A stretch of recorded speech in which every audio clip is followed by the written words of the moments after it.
આદરણીય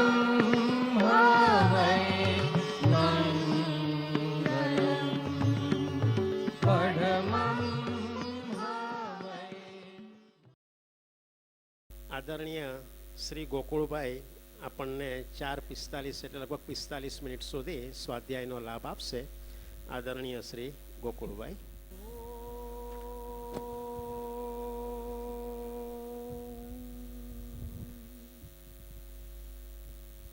નમો હરિહંતાણમ નમો સિદ્ધાણમ નમો આયર્યાણમ નમો ઉવજ્જાયણમ નમો લોયે સવ્વસાહુણમ એસો પંચનમુક્કારો સવ્વ પાવપણાસણો મંગલાણંચ સવ્વેસિં પડમં હવૈ મંગલમ. નમો દુર્વાર રાગાદે વૈરિવાર નિવારિણે અર્હતે યોગિનાથાય મહાવીરાય તાયને. મોક્ષ માર્ગસ્ય નેતારમ ભેતારમ કર્મ ભોભૃતામ જ્ઞાતારમ વિશ્વતત્વાનામ વંદે તદ્ગુણલબ્ધયે. અજ્ઞાનતિમિરાંધાનાં જ્ઞાનાંજનશલાકયા ચક્ષુરુન્મીલિतं યેન તસ્મૈ શ્રી ગુરુવે નમઃ. અહો શ્રી સત્પુરુષના વચનામૃત મુદ્રા અને સત સમાગમ સુષુપ્ત ચેતનને જાગૃત કરનાર, પડતી વૃત્તિને સ્થિર રાખનાર, દર્શન માત્રથી પણ નિર્દોષ અપૂર્વ સ્વભાવને પ્રેરક સ્વરૂપ પ્રતીતિ અપ્રમત્ત સંયમ અને પૂર્ણ વિતરાગ નિર્વિકલ્પ સ્વભાવના કારણભૂત છેલ્લે અયોગી સ્વભાવ પ્રગટ કરી અનંત અવ્યાબાદ સ્વરૂપમાં સ્થિતિ કરાવનાર ત્રિકાળ જયવંત વર્તો. ઓમ શાંતિ શાંતિ શાંતિ. અનંતય નંત ભાવ ભેદ થી ભરેલી ભલી અનંતય અનંત નય નિક્ષેપે વ્યાખ્યાની છે. સકલ જગત હિત કારિણી હરિણી મોહ તારિણી ભવાબ્ધિ મોક્ષ ચારિણી પ્રમાણી છે. ઉપમા યાની જેને તમારાખ વીતે વ્યર્થ આપવાથી નિજ મતિ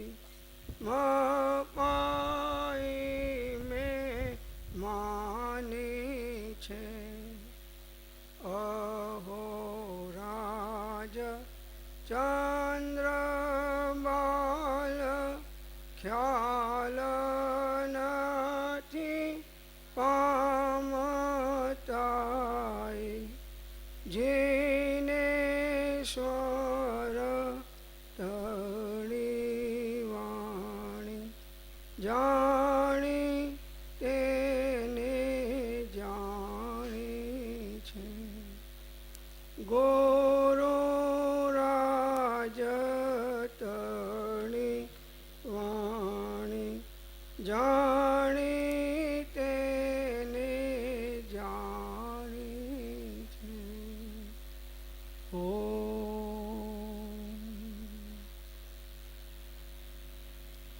આજે પ્રતિષ્ઠાનો અંતિમ દિવસ છે. પ્રતિષ્ઠા પૂર્ણ થઈ ગઈ છે. બહુ સુંદર રીતે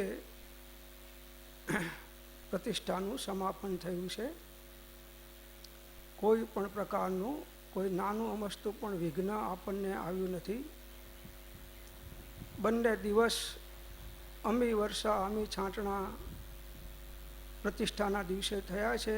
એક બહુ મોટું શુભ સુકન કહેવાય છે. અને ગૌતમ સ્વામી તો લબ્ધિના ભંડાર હતા એટલે એમની જ્યારે હોય ત્યારે તો એમના દેવો બધા હાજર થઈ જ જાય છે. આપણે બોલાવાય પડતા. આ તો ઠીક બધા યક્ષીણીને બધા બોલાયા પેલા પ્રતિષ્ઠામાં, પણ ના બોલાવે તો વગર બોલાવે બધા હાજર થઈ જ જાય.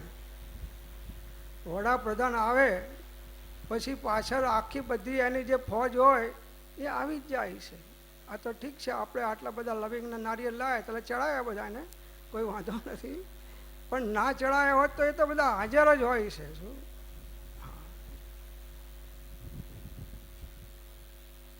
તો હવે આજનો છેલ્લો દિવસ ગૌતમ સ્વામી અને કુંદકુંદાચાર્યજીને રિમાન્ડ ઉપર લેવાનો છે. પછી કાલ તો કોઈ અમને ખાલી વંદન કરશું. આ 2 દિવસ હતું એટલે એમના વિશે આપણે બધું લઈએ છીએ.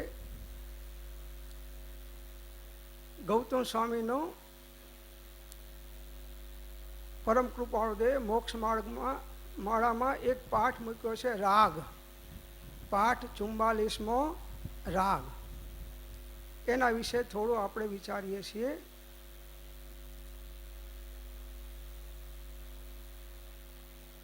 શ્રમણ ભગવાન મહાવીર સ્વામીના અગ્રેસર ગણતર ગૌતમનું નામ તમે બહુ વાર વાંચ્યું છે.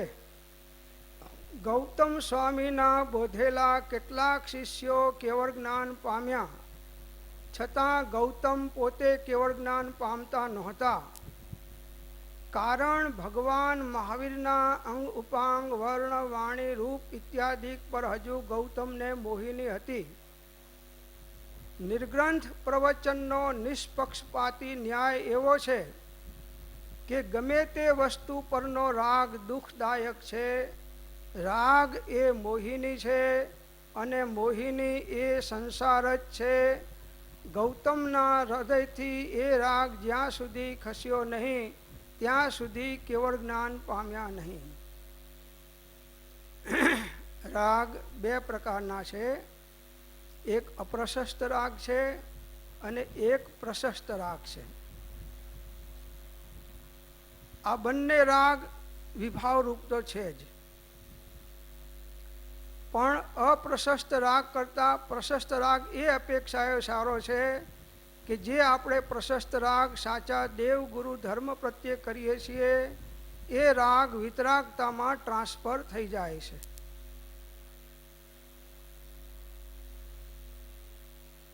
રાગ તો આગળ જ છે. જેમ અગ્નિ બાળવાનું કામ કરે એ પછી ચાહે બાવળનો અગ્નિ હોય કે ચાહે ચંદનના લાકડાનો અગ્નિ હોય, અગ્નિ એ અગ્નિ જ છે. એમ રાગ એ રાગ જ છે.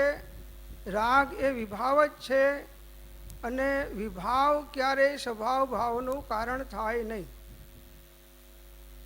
કોઈ પણ વિભાવ સ્વભાવ ભાવનું કારણ થાય નહીં. સ્વભાવ ભાવનું કારણ તો એકમાત્ર પોતાનો સ્વભાવ છે અને એનો આશ્રય કરવાથી જ સ્વભાવ ભાવ એટલે શુદ્ધો ઉપયોગ પ્રગટ થાય છે.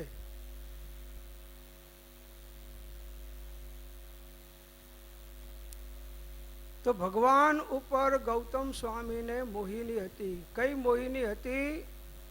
ચારિત્ર મોહની. ચારિત્ર મોહની કૃત રાગ હતો, દર્શન મોહની કૃત રાગ નહોતો.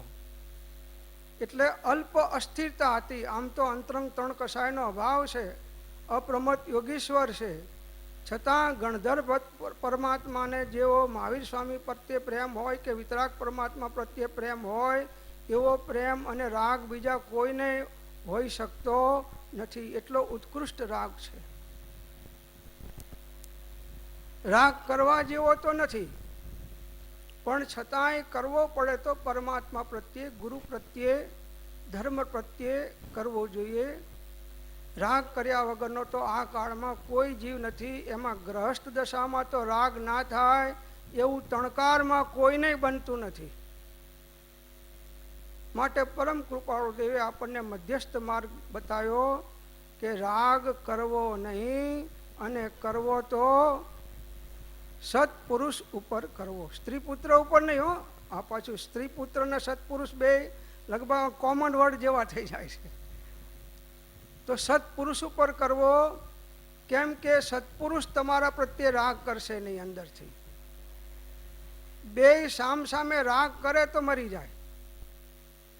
એક વિતરાગ હોય ને એક રાગ હોય તો કાં તો વિતરાગતાની ન્યૂનતા હોય તો હજી રાગમાં ટ્રાન્સફર થઈ શકે, પણ જેને સંપૂર્ણ વિતરાગતા થઈ ગઈ છે એ તો રાગ કરવાના નથી. અને વિતરાગી મુનિ છે એ કોઈ પ્રત્યે રાગ કરવાના નથી. યહ રાગ આગ દહે સદા તાતે સમામૃત સેયે ચિર ભજે વિષય કસાય અબ તો ત્યાગ નિજ પદ બેયે कहा रचियो पर पद में न तेरो पद ये है क्यों दुख सहे अब दौल हो सुखी स्वपद रची दाव मत चूको यह है. દોલતરામજીએ 6 ડાળામાં અંતિમ આ વાસ્તુ કહી છે કે આ રાગ આગની જેમ બાળનારો છે. આ જે કંઈ દુઃખ છે એ રાગનું છે, અને એમાંય અજ્ઞાનકૃત રાગ એ બહુ ભયંકર છે. જ્ઞાનકૃત રાગમાં તદાત્મ્ય પણ હોતો નથી. જ્ઞાનીને પણ રાગ છે. રાગ વગર તો કોઈ ઘરમાં રહે જ નહીં. આ વસ્ત્ર પણ રાગ વગર ધારણ થતું નથી. એક લંગોટી પહેરે છે એલકજી, એ પણ એક એટલો શરીર પ્રત્યેનો રાગ તો છે, ત્યારે તો એ ધારણ કરે છે. વિતરાગતાની વાત આખી એક અલગ છે. તો આ રાગ ત્યાગનો મહિમા છે,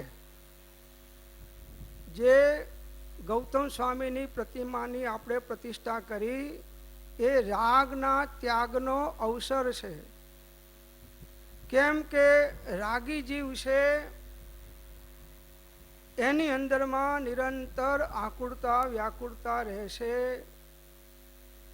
ઉપયોગ અસ્થિર રહેશે.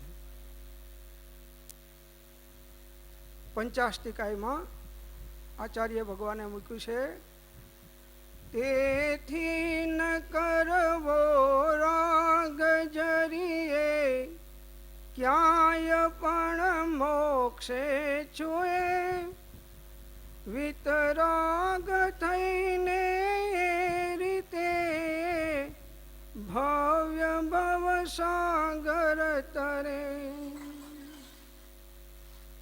તેથી ન કરવો રાગ જરીએ ક્યાંય પણ મોક્ષે છુએ. ક્યાંય રાગ કરવા જેવો નથી. રાગ એ આત્માનો સ્વભાવ નથી. રાગની અંદરમાં આકુળતા વ્યાકુળતા છે, અનાકુળતા નથી. રાગની અંદરમાં આકુળતા વ્યાકુળતા છે, અનાકુળતા નથી.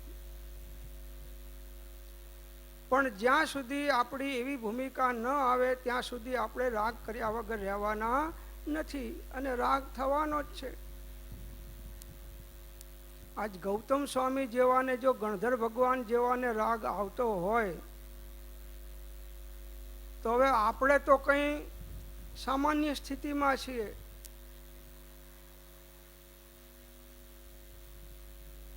તો બસ રાગનો નાશ કરવાનો ઉપાય વિતરાગી દેવ ગુરુ ધર્મ પ્રત્યે રાગ કરવો. ભલે રાગ હેય છે, રાગ કોઈ ઉપાદેય નથી, કેમ કે રાગ એ આશ્રવ બંધનું કારણ છે અને મોક્ષ માર્ગ તો સંવનિજરા રૂપ છે, છતાં એ પણ એનું નિમિત્ત બને છે. એ એનું નિમિત્ત બને છે, તો એનો પણ આપણે ત્યાગ કરી શકીએ નહીં. જો કૃષ્ણ અને ગોપીઓ ખૂબ રાગ હતો ગોપીઓને કૃષ્ણ પ્રત્યે, રાણીઓને પણ હતો અને બીજા એમના જે સર્કલમાં હતા, નજીકમાં હતા, એમને પણ હતો. પણ રાગમાં નિષ્કામતા ગોપીઓની હતી, બીજા બધાનો સકામ રાગ હતો. તો એક દિવસ કૃષ્ણ ભગવાને પરીક્ષા કરી કે લાવ જોઉં તો ખરો કે આમાં કોનો રાગ પ્રેમ સાચો છે અને કોનો પ્રેમ રાગ ખોટો છે. અને કૃષ્ણ મહારાજાને આમ લીલા કરતા બહુ આવડે. કૃષ્ણની લીલાઓ તો બધી તમે ઘણી વાંચી છે. તો એમને એક દિવસ ઢોંગ કર્યો અને બીમાર પડી ગયા. કોણ? કૃષ્ણ મહારાજા. પછી જાહેર કર્યું કે ભાઈ હવે આમની બીમારી ખૂબ છે અને બધા વૈદોને અને ડૉક્ટરોને બોલાવ્યા છે અને એમને એવું નિદાન કર્યું છે કે કોઈ ભક્ત એની ચરણરજ ઘસીને પીવડાવે તો આનો રોગ જાય. કોઈ ભક્ત એની ચરણરજ પીસી અને એનું જે પાણી આવે એ પાણી પીવડાવે તો આનો રોગ જતો રહે. તો બધાની પાસે વાત આવી કે ભાઈ પહેલાં એમને સ્ત્રીઓને કહ્યું કે આ તમારી ચરણરજ લાવો, પીસીને પાણી પીવડાવવું છે. તો પેલી સ્ત્રીઓને થયું કે પતિદેવને તો ચરણરજ પીવડાવાય નહીં, એમની ચરણરજ પીવાય, પીવડાવે તો પાપ લાગે અને એ પાપના ફળમાં નરકમાં જવું પડે. તો નરકમાં તો કોણ જાય? તો બધી રાણીઓએ ના પાડી કે ભાઈ સાહેબ અમે ચરણરજ ના આપીએ, આનો તો સંબંધ એક ભવનો છે, 100, 200, 500 વર્ષનો, અને નરકમાં તો ઓછામાં ઓછી એન્ટ્રી 10,000 વર્ષની છે અને જો આગળ જતા રહે તો પછી ઘણી છે. એટલે અમે ના આપી શકીએ, પતિદેવને ચરણરજ અમે આપી શકીએ નહીં. બધા ભક્તોની અંદરમાં ફરી વાત, કોઈ તૈયાર થાય નહીં, કોઈ તૈયાર ના થાય. રાગ બધાને, પણ માપમાં બધા. નિષ્કામ ભક્તિ નહીં, સકામ ભક્તિ.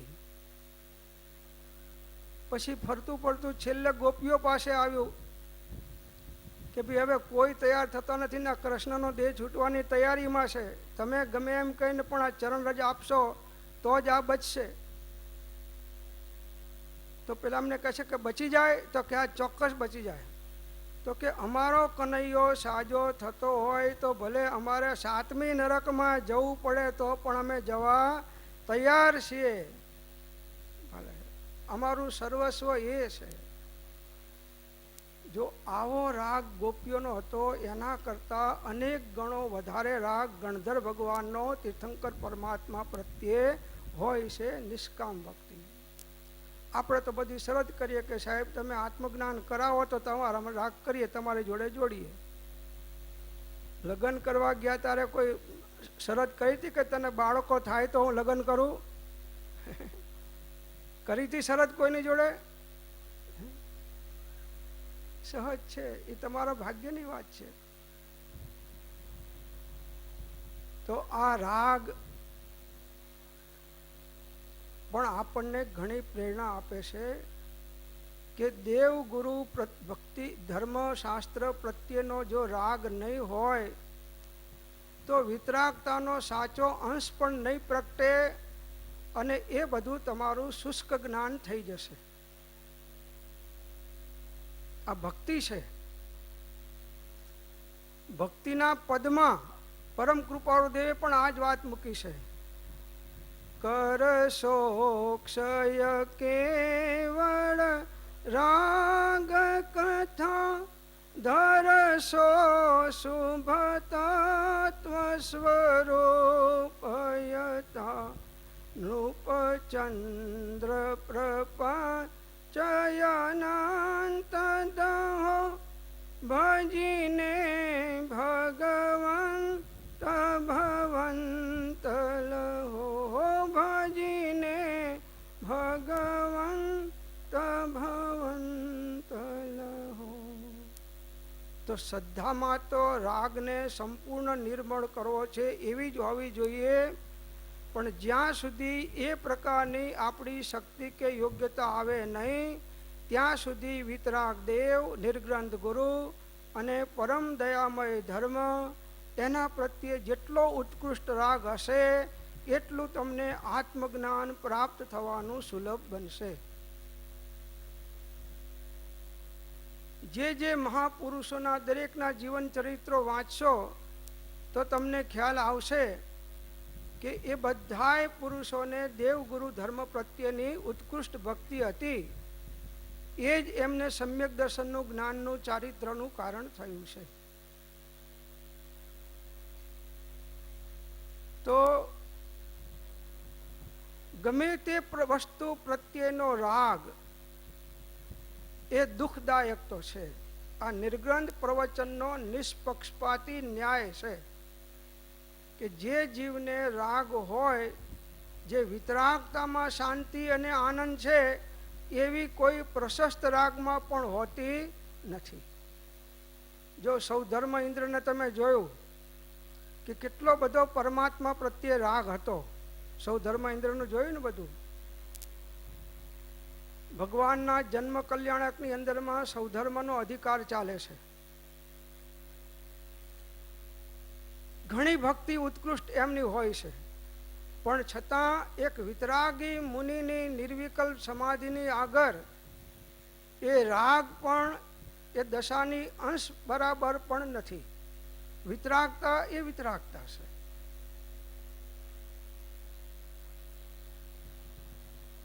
અંતરંગ ત્રણ કષાયનો અભાવ ન થાય ત્યાં સુધી એ પ્રકારની વિતરાગતા આવતી નથી. ભલે એ બહાર ગમે એટલું વિતરાગતાનું ચિંતન કરે, વિતરાગતાની ભાવના કરે, એ વિતરાગતાનો સંબંધ અંતરંગ કષાયના અભાવ ઉપર રહેલો છે. અંતરંગ કષાયના અભાવ ઉપર રહ્યો છે. પણ પહેલો રાગ ગુરુ પ્રત્યે, ભગવાન પ્રત્યે જોશે. એ વગર કામ આવશે નહીં.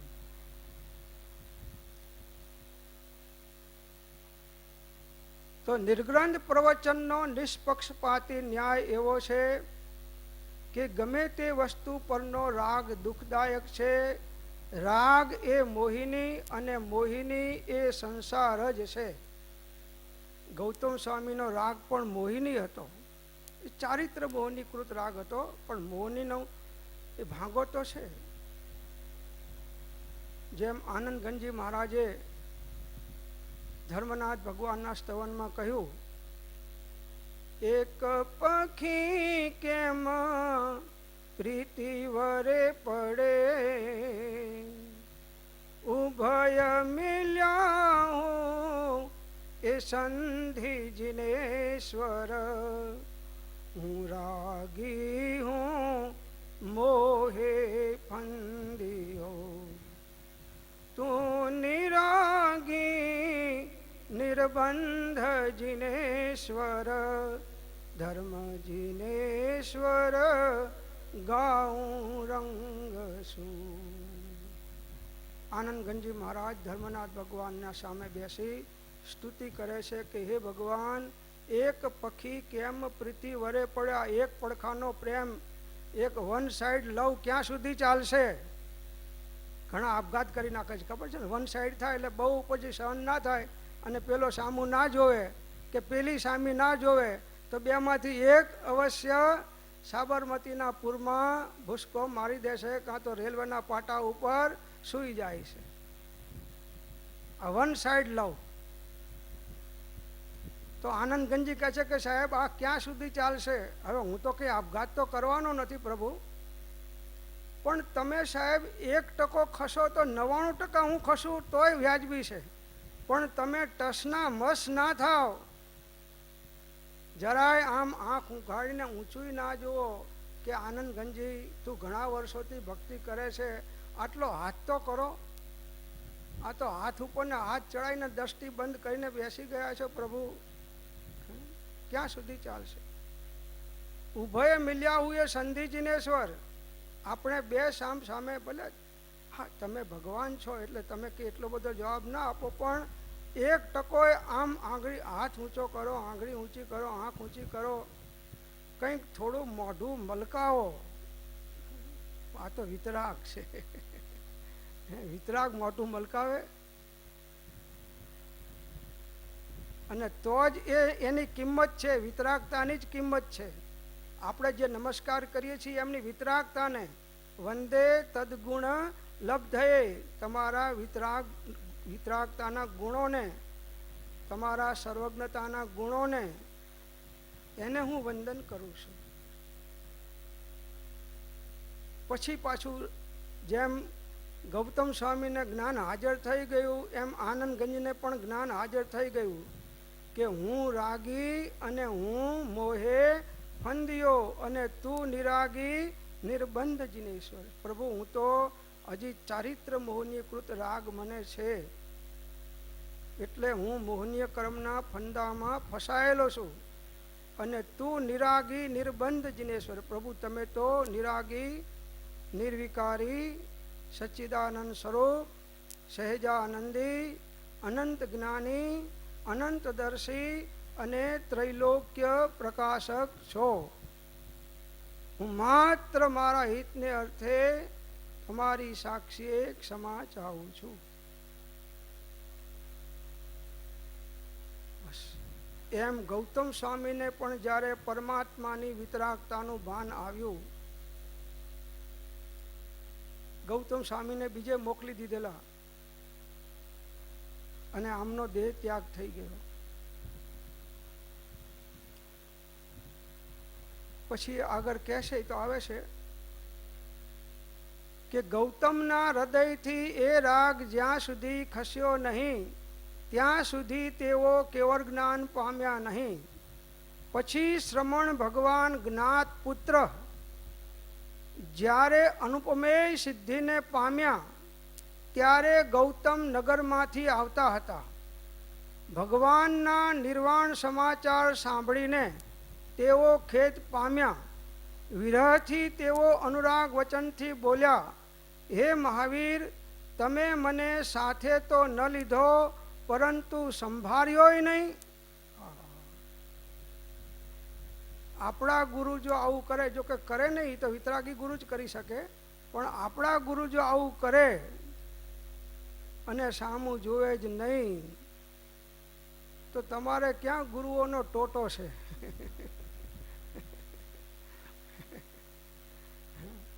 હા, જે સાચવે, ભૂખ્યા હોય, તરસ્યા હોય, કંઈક બધી ખબર પૂછે, અંતર પૂછે, કંઈક તકલીફો દૂર કરે, કંઈક તમે ક્યાંથી આવ્યા, કેટલું રોકાવાના છો, ક્યાં જવાના છો, બધું તમારા ઘરમાં બરાબર છે ને, ધંધા પાણી બધું ઠીક ચાલે છે ને, આવું કંઈક હોય એ આપણને ગમે. અને નિર્ગંધ ગુરુને તો એવી કંઈ પડી હોતી નથી, અથવા આ ભક્તિનો કરતા છે માટે મારો છે એમ કદી જોયું નથી. એ વિતરાગી ગુરુ છે, વિતરાગી ગુરુ છે.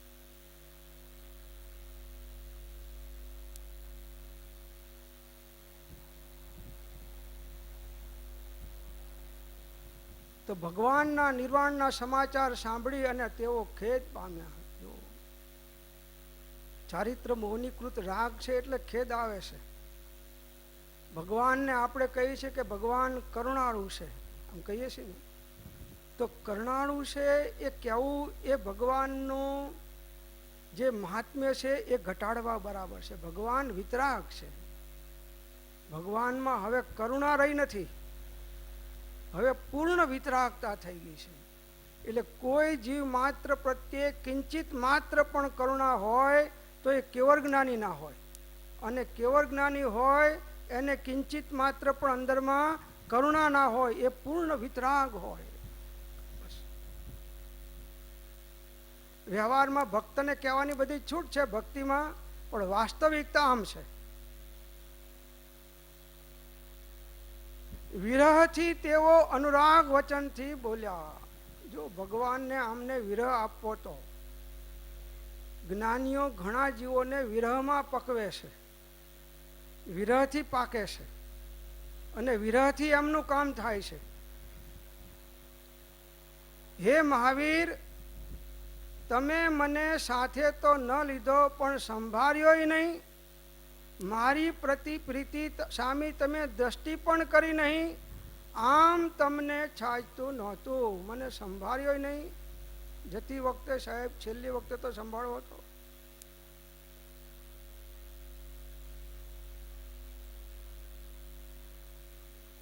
દીર્ઘ દ્રષ્ટિ છે કે આને રાગ અને વિતરાગતા વચ્ચેનો જ્યારે અંદરમાંથી ખરો ભાવ સમજાશે. જો કે 4 જ્ઞાનના ધણી હતા, બધું સમજતા હતા, છતાં પરમાત્મા પ્રત્યેનો સર્વોત્કૃષ્ટ કોઈને રાગ હોય તો એ ગણધર ભગવંતને હોય છે. બસ આ રાગ કઢાવવો તો એમને, એટલે કહ્યા વગર બીજે મોકલી અને જતા રહ્યા.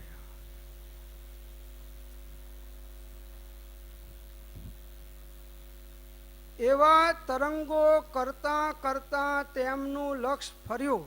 બસ હવે લક્ષ ફર્યું ને તે નિરાગ શ્રેણીએ ચઢ્યા.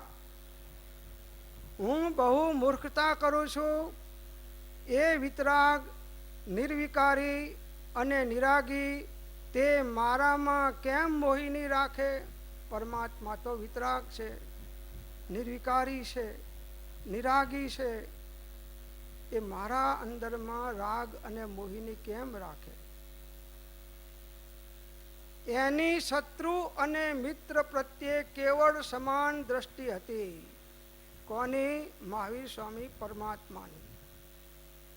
કોઈ એના પ્રત્યે શત્રુતા રાખે તો પણ એ એના જ્ઞાતા દ્રષ્ટા છે, અને કોઈ એના પ્રત્યે મિત્રતા રાખે તો પણ એ એના જ્ઞાતા દ્રષ્ટા છે. કેમ કે સંપૂર્ણ સમદર્શીપણું એમને પ્રગટ થઈ ગયું છે, સંપૂર્ણ સમદર્શિતા પ્રગટ થઈ છે.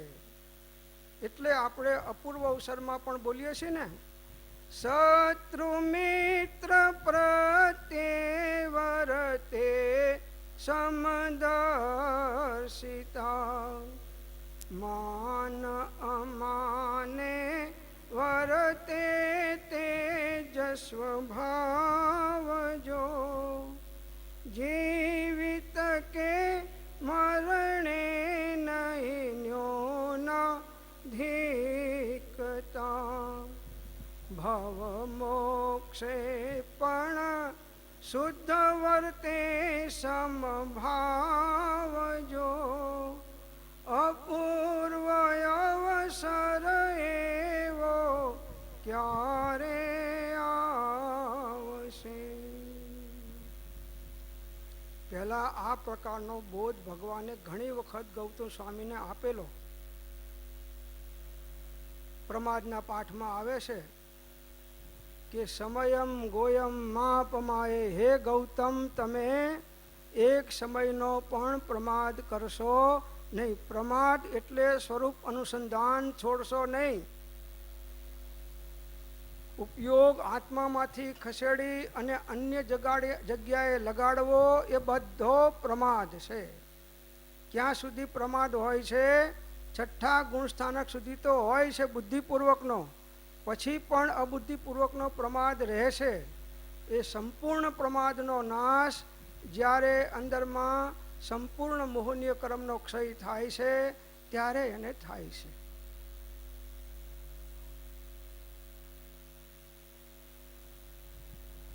અને પછી પરમ કૃપાળુ દેવે છેલ્લે એ પ્રમાદના પાઠમાં લખ્યું કે એક ક્ષણ પણ વ્યર્થ ખોવી એ એક ભવ હારી જવા તુલ્ય છે. શું કહ્યું કૃપાળુ દેવે? કે એક ક્ષણ પણ વ્યર્થ ખોવી એ એક ભવ હારી જવા તુલ્ય છે. એક ક્ષણ પણ હો, એક સેકન્ડનો થોડો ભાગ વ્યર્થ ખોવી. વ્યર્થ એટલે શું? કે આત્મહિત સિવાયના કાર્યમાં જે ક્ષણ ખોઈએ છીએ એ બધી વ્યર્થ ક્ષણો છે. અને એક એક ક્ષણમાં એક એક ભાવ વધે એવા કર્મ આપણે વિભાવમાં બાંધી દઈએ છીએ. આનું નામ જ પ્રમાદ છે. આનું નામ જ પ્રમાદ છે. એટલે મૂક્યું છે એક જગ્યાએ 853 પત્રમાં એક જ બે જ શબ્દો વાપર્યા છે કે પ્રમાદ પરમ રીપુ છે. શું કહ્યું? પ્રમાદ પરમ રીપુ એટલે દુશ્મન. આત્માનો કોઈ દુશ્મન હોય તો એ પોતાનો પ્રમાદ છે. બહારમાં કોઈ દુશ્મન નથી કે કોઈ મિત્ર પણ નથી. આપણો દુશ્મન આપણો પ્રમાદ છે, આપણો આત્મા પ્રત્યેનો અનાદરતા છે.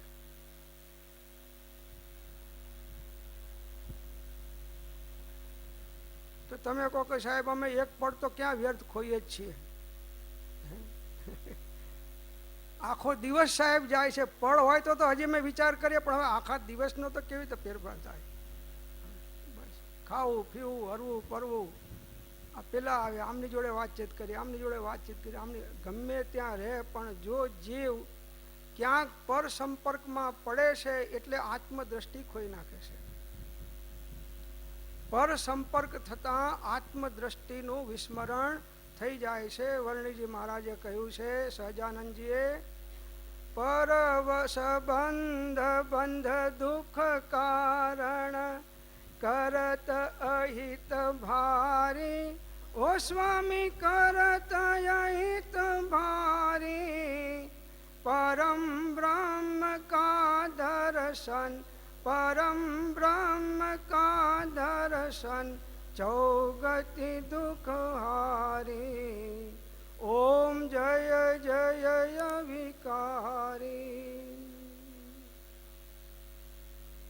તો કોઈ પણ પર સાથેનો સંપર્ક, ચાહે ચેતન હોય કે ચાહે અચેતન હોય, દેવ ગુરુ ધર્મ સિવાય કોઈ પર સાથેનો સંબંધ જોડાયો બસ એ ભવોની વૃદ્ધિમાં જ કામ કરે છે. બીજું એનું કોઈ કામ નથી.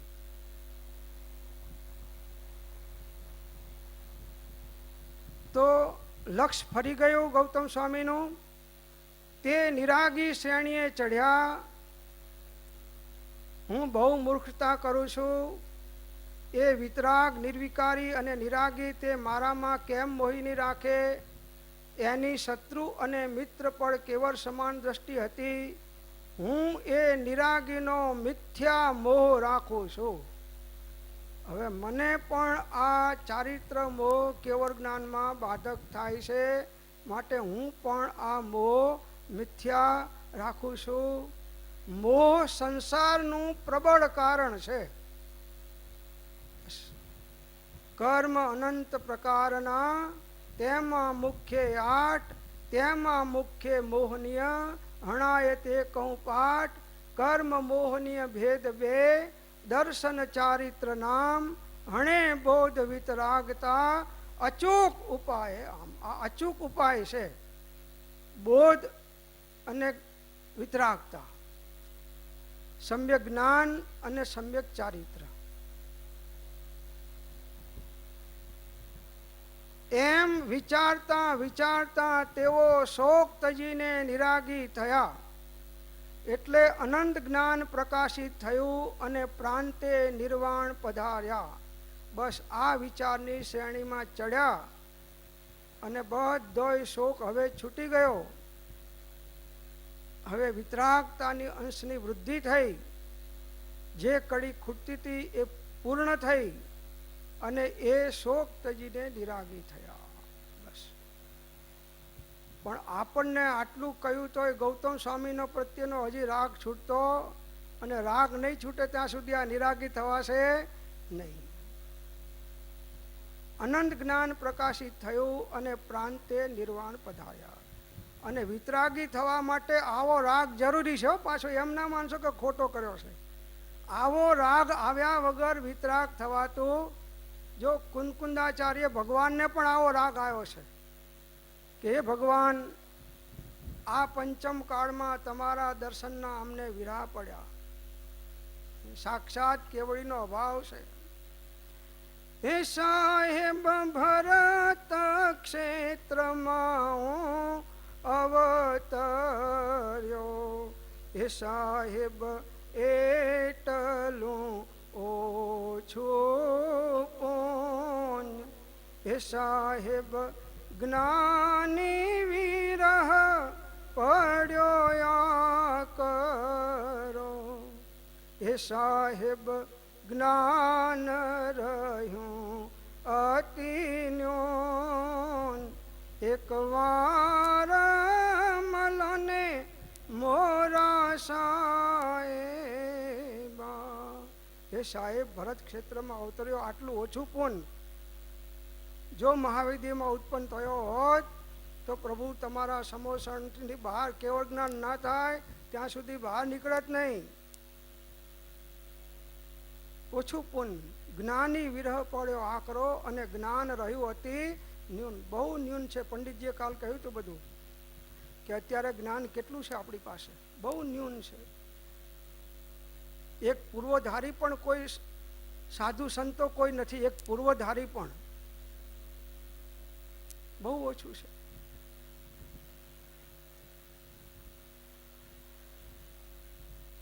તો આવી ભક્તિ મહાન આચાર્ય ભગવંતોને, સાધુ ભગવંતોને, જ્ઞાની ભગવંતોને આવે છે.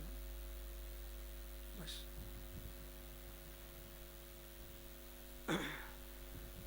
પછી આગળ પણ એક જગ્યાએ લીધું છે અમને. હે સાહેબ હું વસ્યો ભરતને છેડલે. હે સાહેબ તમે વસ્યા મહાવિદેહ મોજાર. હે સાહેબ દૂર રહી કરું વંદના.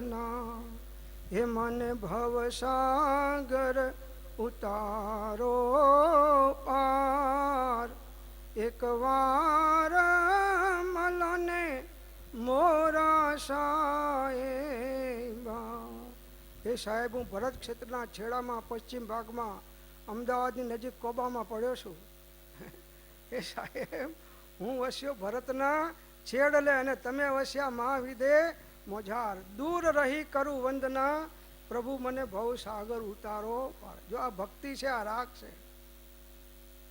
આ જ વિતરાગતામાં ટ્રાન્સફર થાય છે. રાગ વગરનો જે જ્ઞાન છે એ તો શુષ્ક થઈ જાય છે, શુષ્ક થઈ જાય છે. બસ જો વિમળ સાગર જ્ઞાન વિમળ સૂર્યના સ્તવન છે, એમાં છેલ્લે શું કહે છે કે હે સાહેબ હું તુમ પગની મોજડી. હે સાહેબ હું તુમ દાસનો દાસ.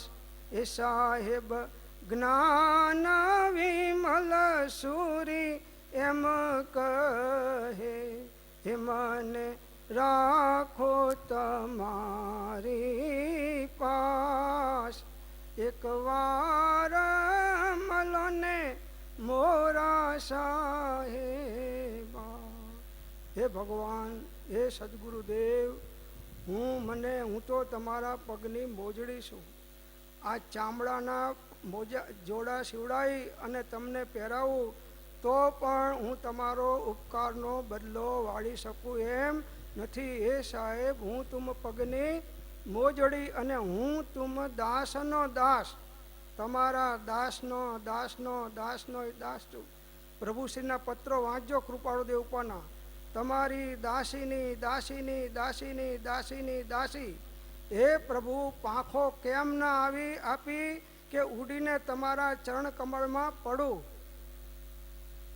જો આ દાસત્વ ભક્તિ છે. આ ગોપીઓની દાસત્વ ભક્તિ હતી, મીરાબાઈની દાસત્વ ભક્તિ હતી, નરસિંહ મહેતાની દાસત્વ ભક્તિ હતી. આ ભક્તિ છે એ પરાભક્તિનું કારણ થાય છે.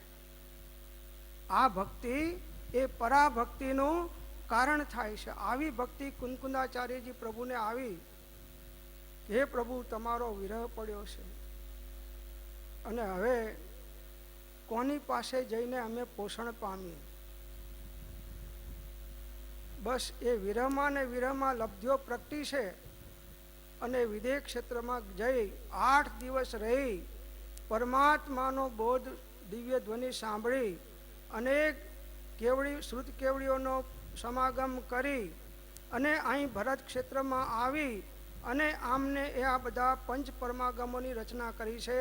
સમયસાર, પ્રવચનસાર, નિયમસાર, અષ્ટપાઉડ, પંચાષ્ટિકાય, રહેણસાર, અનેક ગ્રંથો 84 પાઉડ હતા. અત્યારે આપણી પાસે એટલા બધા મળતા નથી, પણ આટલા જે મળે છે એટલાય જો પચાવી જઈએ તોય ઘણું છે. એ બધામાંથી એકમાત્ર જો સમયસાર, સમય એટલે આત્મા, આત્માનો સાર એ સમયસાર છે. આખું જૈન શાસનનું સંક્ષિપ્ત વર્ણન એમને સમયસારમાં મૂક્યું છે. જો કોઈ જ્ઞાની પાસેથી આ સમજી લેવામાં આવે અને જો આપણી પાત્રતા હોય તો એને આત્મજ્ઞાન માટે હવે 9 તત્વનું નિશ્ચય વ્યવહાર બંનેના પડખાથી એમાં બોધ આપ્યો છે. એમને આ પરમાગમોની રચના કરી અને આ પરમાગમો અત્યારે આપણને હાલ ઉપલબ્ધ છે. કૃપાળુદેવ એક જગ્યા લખ્યું છે 583 પત્રમાં કે શ્રી આનંદગંજી અને કુંકુંદાચાર્યજીને સિદ્ધાંત સંબંધનો બોધ તીવ્ર હતો અને શ્રી કુંકુંદાચાર્યજી તો આત્મ સ્વભાવમાં બહુ સ્થિત હતા એમ મૂક્યું છે. કુંકુંદાચાર્ય તો આત્મ સ્વરૂપમાં બહુ સ્થિત હતા. પ્રમત અપ્રમત, અંતર્મુહૂર્તમાં આત્માનુભૂતિ થાય. આવી દશા કોઈ સામાન્ય નથી, કોઈ સામાન્ય નથી. અને મુનિ દશા છે, આચાર્ય દશા છે, 36 ગુણોથી યુક્ત છે.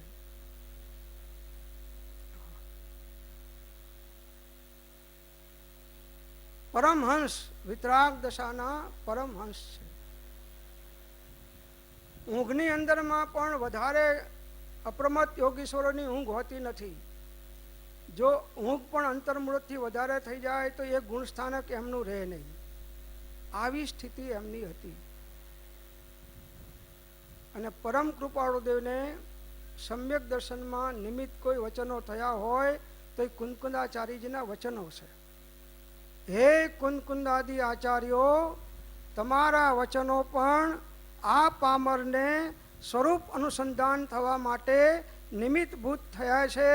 માટે અમે તમને અત્યંત ભક્તિથી નમસ્કાર કરીએ છીએ.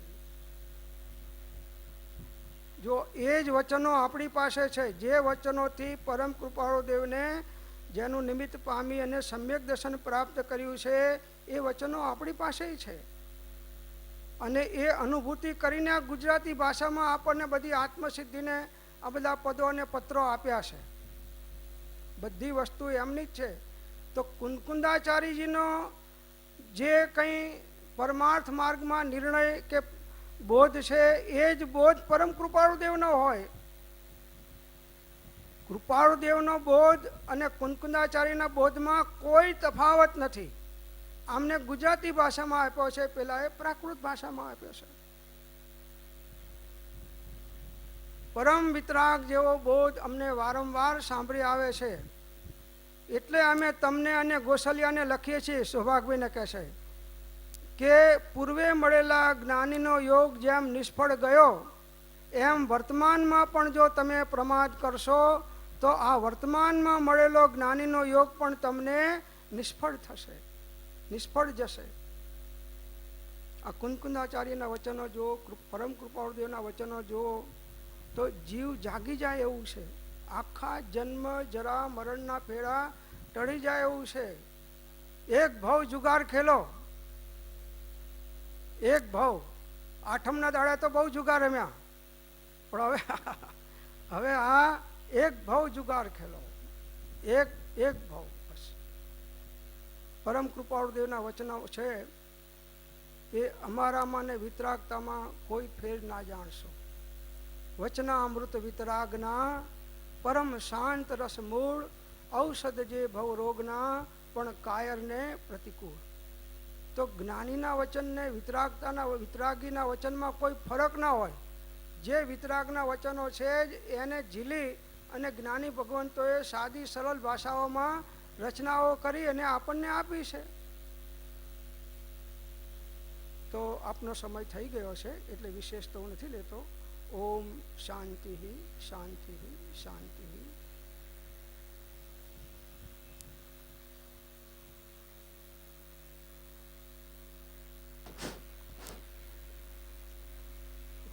ઓમ. આદરણીય શ્રી ગોકુળભાઈએ પોતાના સંક્ષિપ્ત પણ બહુ જ માર્મિક પ્રવચનમાં રાગ, પ્રશસ્તતા, અપ્રશસ્તતા, સ્વભાવ, વિભાવ, વિતરાગતા, નિરાગતા વગેરે ઉપર ખૂબ જ સુંદર, વેદક, માર્મિક, ચિંતનાત્મક અને રસપ્રદ બોધ આપ્યો. અમો આપના ખૂબ ખૂબ આભાર માનીએ છીએ. હવે આપણી એક્ઝિક્યુટિવ કમિટીના ચેરમેન આદરણીય શ્રી પ્રકાશભાઈ મહેતા એક પ્રાસંગિક 5 મિનિટનો એક વ્યવહારિક કાર્યક્રમ કરશે. આદરણીય શ્રી પ્રકાશભાઈ. ઓમ. શ્રદ્ધેય પરમ પૂજ્ય સાહેબશ્રી, માનનીય સંતો, વડીલો, સાધક ભાઈ બહેનો, મુમુક્ષુઓ, આ 2 દિવસનો આપણો કુંદકુંદાચાર્ય અને ગણધર ગૌતમ સ્વામીના પ્રતિષ્ઠા જિનાલયમાં પ્રતિષ્ઠાનો જે મહોત્સવ આપણે ઘણા વર્ષથી વિચાર્યો હતો એ આજે બપોર સુધીમાં સંપન્ન થયો. લોકોના ખૂબ ઉલ્લાસ, આનંદ, અને મને સૌથી વધારે આનંદ એ છે કે બધાએ એના માટેનો સંતોષ વ્યક્ત કર્યો છે કે પ્રોગ્રામ સારી રીતે સંપન્ન થયો છે. આ પ્રસંગે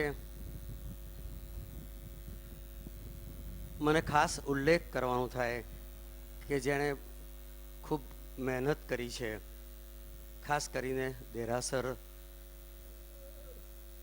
પ્રતિષ્ઠાના મહોત્સવનું ટોટલ તૈયારી કરવામાં અને આ પ્રસંગ માટે જેનો ખાસ મહામૂલો ફાળો આપ્યો છે. હું ઈચ્છું છું સંજયભાઈ જ્યાં હોય ત્યાંથી આગળ આવે. સંજયભાઈ,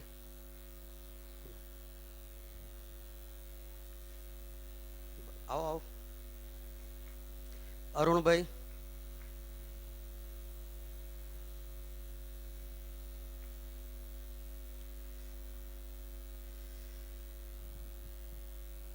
બે કે મને ખ્યાલ છે કે 3 કે એથી વધુ વર્ષ પહેલાં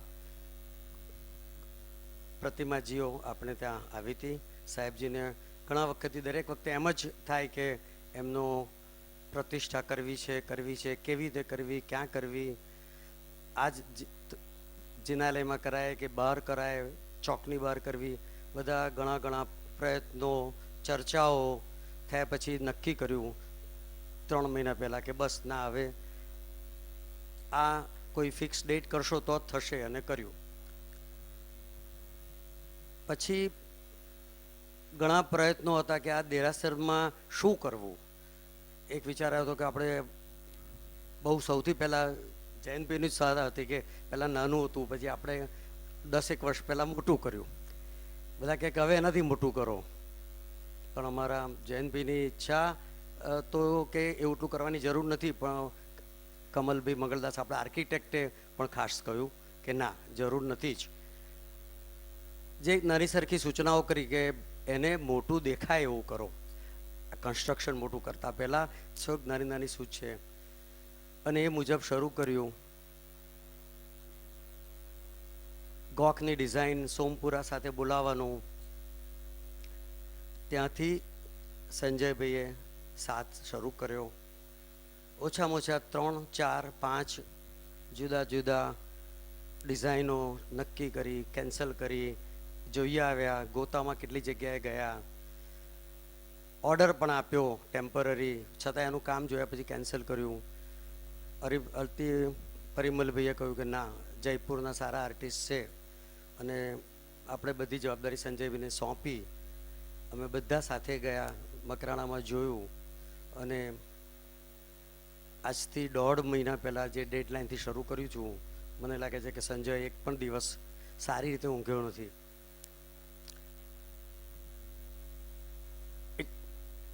આ ઉલ્લેખ કરવાનો એટલા માટે થાય છે કે એવું નહીં, બધા જનો ફાળો ખૂબ જ છે, પણ જ્યારે ફક્ત દેરાસરજીનું કામ ચાલે છે, એની ડિઝાઇન, એના એક એક નાના નાના ગોકની એ વસ્તુમાં અરુણભાઈએ જે મહેનત કરી છે, કામ કર્યું છે, ડિટેલિંગમાં ગયા છીએ, શાસ્ત્રોક્ત રીતે શું થઈ શકે, કેટલી વાર કોમ્પ્યુટર પર કરી, કેન્સલ કરી, સ્કેલ કરી, અલ્ટિમેટલી સારું કર્યું છે. એટ ધ સેમ ટાઈમ પરિમલભાઈએ જે મંડપની ડિઝાઇન માટે આટલી બધી સરસ મહેનત કરી છે, આમ જોવા જઈએ તો કંઈ નહીં, પણ આ જે પાછળનો બેકડ્રોપ એમણે જે ઊભો કર્યો છે નવી જ કન્સેપ્ટથી જરીનો સાહેબજીની રૂમમાં, એનાથી આખી વસ્તુનો મેળ શરૂ આવે છે. મને લાગે છે કે ખરેખર ધન્યવાદને પાત્ર છે. હું આ પ્રસંગે સાહેબજીને વિનંતી કરીશ સંજયભાઈને શાલથી સ્વાગત કરે.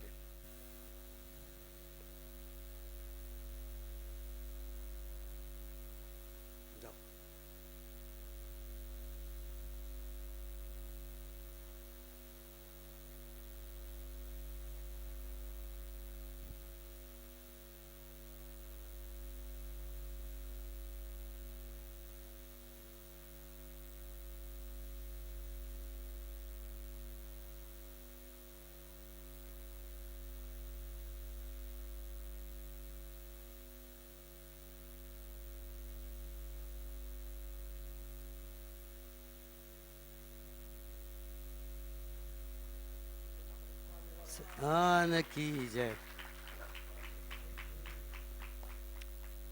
અરુણભાઈ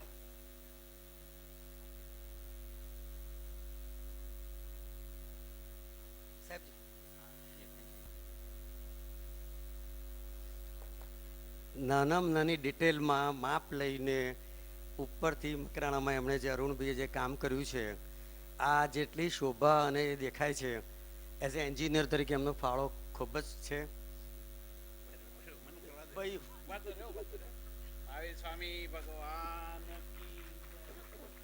આ એકની ટોપી બીજાને પહેરવાનું ના કરશો.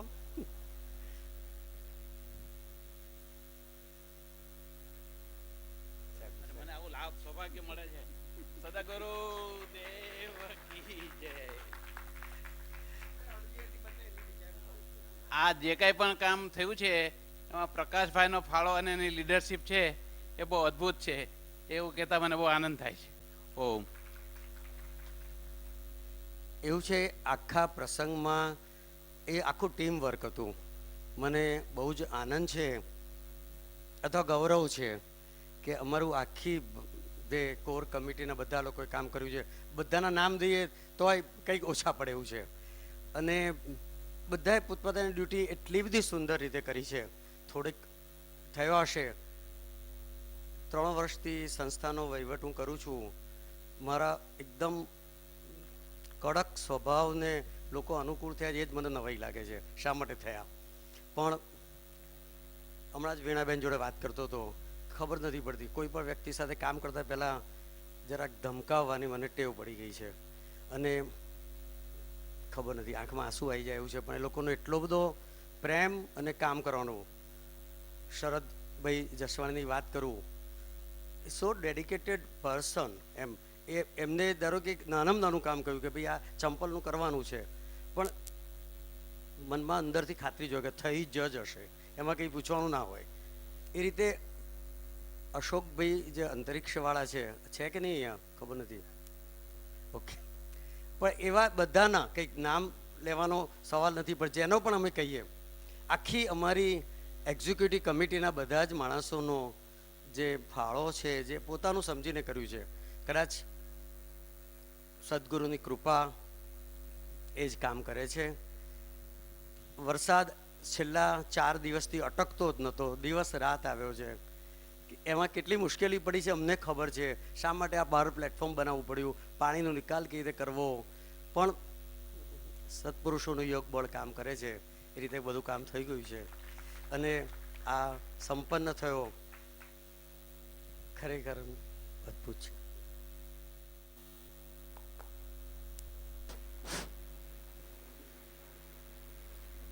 ઓમ. એક્ઝિક્યુટિવ કમિટીના ચેરમેન આદરણીય શ્રી પ્રકાશભાઈએ સંક્ષિપ્તમાં પણ ખૂબ સુંદર રીતે આ સમગ્ર પ્રસંગની કાર્ય પદ્ધતિ જણાવી. અંતમાં આભાર વિધિમાં આપણા પ્રમુખશ્રી બધાને આભાર કરવાના જ છે, પરંતુ આ આખી ફંક્શન કમિટીના ચેરમેન જયંતભાઈનો પણ બહુ જ અમૂલ્ય આમાં ફાળો છે. એટલે જ્યારે આપણા પ્રમુખશ્રી આવશે આભાર વિધિમાં તે સમયે જણાવશે. આદરણીય શ્રી સંજયભાઈ વિશે એક થોડીક કદાચ 1-2 હળવી વાતો કહીએ તો ખોટું નથી. સંજયભાઈ એટલે સંજયભાઈ સુબોધભાઈ શાહ, SSS, પરંતુ એ એટલા બધા ડિપાર્ટમેન્ટમાં ઇન્વોલ્વ છે એટલે અમે એમનું નામ SSS એટલે સંકટ સમયની સાંકળ એ પ્રમાણે એમનું નામ અહીંયા રાખેલું છે. કોઈ પણ ડિપાર્ટમેન્ટમાં તકલીફ હોય એટલે છેલ્લે જ્યારે તુરંત ઉપાય ન મળે, 2-3 પ્રયત્નોથી પણ ઉપાય ન મળે એટલે એમ કહેવાય કે જરા સંજયભાઈને પૂછો ને આમાં શું કરી શકાય. આ વાતની લિમિટ તો ત્યારે આવી ગઈ કે ગઈકાલે અહીંયા આપણા હોલમાં જો કોઈ આપને ખ્યાલ હોય તો એક નાનું ડોગી ફરી રહ્યું હતું. 2-3 મુમુક્ષો એને કાઢવા પ્રયત્ન કર્યો પણ એ ગયું નહીં. પછી અહીંથી એક નાની બેબી આવી કે સંજય અંકલને કહો ને એ કાઢી આપશે. એટલે એટલા એ અમારા ગ્રુપમાં એ પ્રમાણે પ્રિય થયેલા છે. સંજયભાઈને ખરેખર ખૂબ ખૂબ અભિનંદન અને સમગ્ર કમિટી અને ચેરમેનને પણ ખૂબ ખૂબ અભિનંદન. હવે આપણે આપણો કાર્યક્રમ આગળ વધારીશું. હવે આદરણીય શ્રી નીરજજી જૈન આપણને સ્વાધ્યાયનો લાભ લગભગ 5:30 વાગ્યા સુધી આપશે.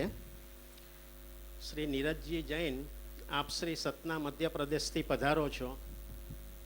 તત્વ સ્વરૂપના સ્વરૂપ પ્રાપ્તિના ગૂઢ રહસ્યોની પોતાની આગવી શૈલીમાં રજૂઆત એ આપની વિશિષ્ટતા છે. દેશ વિદેશમાં આપશ્રીના સ્વાધ્યાયના માધ્યમ દ્વારા સુંદર સત્શ્રુતની પ્રભાવના કરો છો. પૂજ્ય ગુરુદેવ તથા આપણી સંસ્થા પ્રત્યે આપને ખૂબ જ સદભાવ છે. અમારી વિનંતીને માન આપીને ઉંમરની સમસ્યા હોવા છતાં પણ આપશ્રી તુરત સંમત થયા તેની અમે આનંદ સાથે વિશેષ નોંધ લઈએ છીએ. હવે આદરણીય શ્રી નીરજજી જૈન, તેમનો પણ આપણે આ પ્રસંગે બહુમાન કરીશું.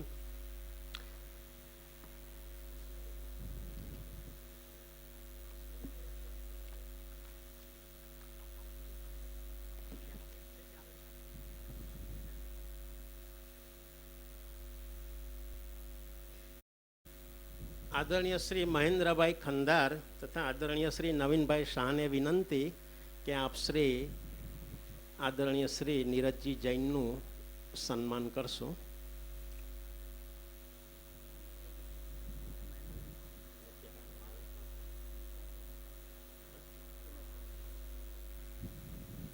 મહેન્દ્રભાઈ કદાચ બહાર ગયા.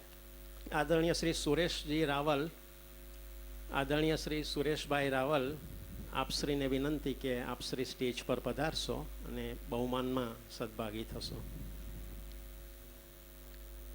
બોલું उसके बाद करिए एडवांस में.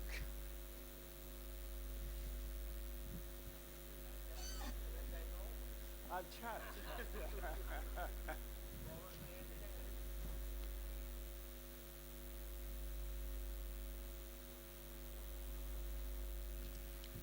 આદરણીય શ્રી નવીનભાઈ શાહ તિલક દ્વારા સન્માન કરી રહ્યા છે. આપણા સ્વાધ્યાયકાર આદરણીય શ્રી પ્રોફેસર શ્રી સુરેશભાઈ તેમનું શાલથી અભિવાદન કરી રહ્યા છે.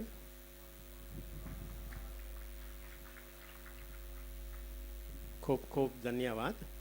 હવે આપણે આદરણીય શ્રી નીરજજી જૈનના સ્વાધ્યાયનો લાભ લઈશું. ઓમ.